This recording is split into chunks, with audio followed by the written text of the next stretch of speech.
दिल्ली के सीएम अरविंद केजरीवाल शराब नीति घोटाला मामले में पहले से ही जेल में हैं।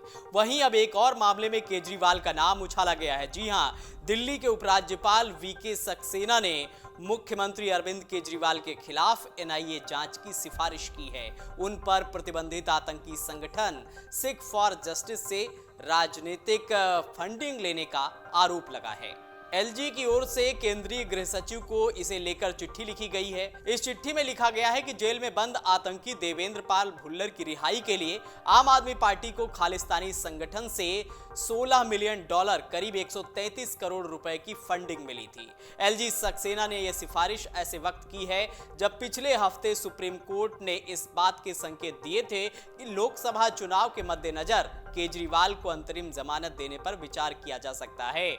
दिल्ली के कथित शराब घोटाले में सीएम केजरीवाल को 21 मार्च को गिरफ्तार किया गया था। वहीं आम आदमी पार्टी ने इन आरोपों को खारिज करते हुए सीएम केजरीवाल के खिलाफ एक और साजिश बताया है। पार्टी ने दिल्ली के एलजी को बीजेपी का एजेंट भी बताया है। अब हम आपको समझाते हैं कि आखिर ये पूरा मामला क्या है, केजरीवाल और आम आदमी पार्टी का नाम इसमें कैसे आया, एलजी सक्सेना ने अपनी चिट्ठी में क्या-क्या आरोप लगाए हैं, ये समझने की कोशिश करते हैं। सबसे पहले बात करते हैं कि आखिर किसने शिकायत की इस मामले में। इसी साल 1 अप्रैल को आशु मोगिया नाम के एक व्यक्ति ने दिल्ली के एलजी सक्सेना के पास शिकायत दर्ज कराई थी। आशु मोगिया खुद को वर्ल्ड हिंदू फेडरेशन इंडिया का राष्ट्रीय महासचिव बताते हैं। आशु मोगिया ने अपनी शिकायत में अरविंद केजरीवाल और आम आदमी पार्टी पर गंभीर आरोप लगाए थे और इनकी जांच की मांग की थी।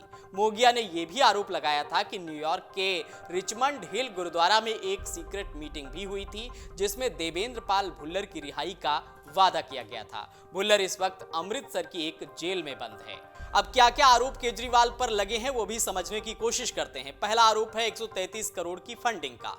2014 से 2022 के बीच आम आदमी पार्टी ने खालिस्तानी संगठन सिख फॉर जस्टिस से 133 करोड़ रुपए की फंडिंग ली थी। ये फंडिंग जेल में बंद आतंकी देवेंद्र पाल भुल्लर की रिहाई कराने के वादे के रूप में ली गई है, ऐसा आरोप है। शिकायतकर्ता ने खालिस्तानी आतंकी गुरपतवंत सिंह पन्नू का एक वीडियो भी दिया है जिसमें वो कथित तौर पर केजरीवाल और आम आदमी पार्टी पर खालिस्तानी संगठनों से फंडिंग मिलने का आरोप लगा रहा है। दूसरा आरोप है न्यूयॉर्क में सीक्रेट मीटिंग का। जी हां, एलजी सक्सेना को दी गई शिकायत में आरोप लगाया गया है कि 2014 में जब केजरीवाल अमेरिका की यात्रा पर थे तब उन्होंने खालिस्तानी नेताओं के साथ एक सीक्रेट मीटिंग भी की थी।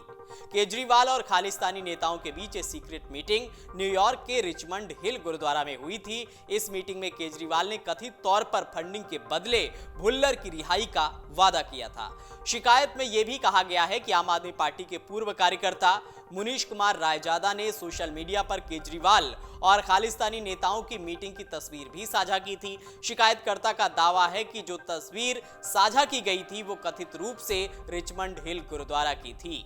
तीसरा आरोप है भुल्लर की रिहाई का वादा। एलजी दफ्तर की ओर से केंद्रीय गृह सचिव भेजी गई चिट्ठी में जनवरी 2014 में केजरीवाल की एक चिट्ठी का हवाला भी दिया गया है। इसमें लिखा है कि केजरीवाल ने तत्कालीन राष्ट्रपति प्रणब मुखर्जी से भुल्लर की सजा माफी की मांग को लेकर चिट्ठी भी लिखी थी। जनवरी 2014 में ही सीएम केजरीवाल ने इकबाल सिंह नाम के शख्स को भी एक चिट्ठी लिखी थी। इस चिट्ठी में उन्होंने इकबाल सिंह से कहा था कि आम आदमी पार्टी की सरकार ने भुल्लर की रिहाई की सिफारिश की है।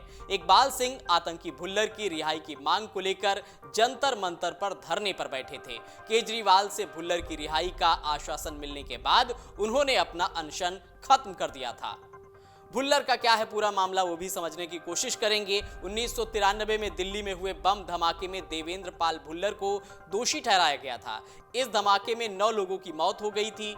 25 अगस्त 2001 को टाडा कोर्ट ने भुल्लर को फांसी की सजा सुनाई थी। बाद में सुप्रीम कोर्ट ने इसे आजीवन कारावास में बदल दिया था। सजा पर रिव्यू करने वाले दिल्ली सरकार के बोर्ड ने दिसंबर 2023 में भुल्लर की रिहाई को खारिज कर दिया था।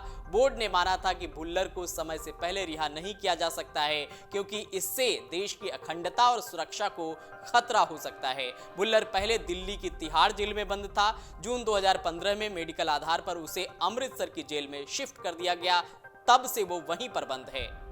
इस मामले पर आम आदमी पार्टी ने क्या कहा है वो भी हम आपको बताते हैं। इस पूरे मामले पर प्रतिक्रिया देते हुए आम आदमी पार्टी के नेता और दिल्ली सरकार में मंत्री सौरभ भारद्वाज ने इसे बीजेपी के इशारे पर केजरीवाल के खिलाफ एक और साजिश बताया है।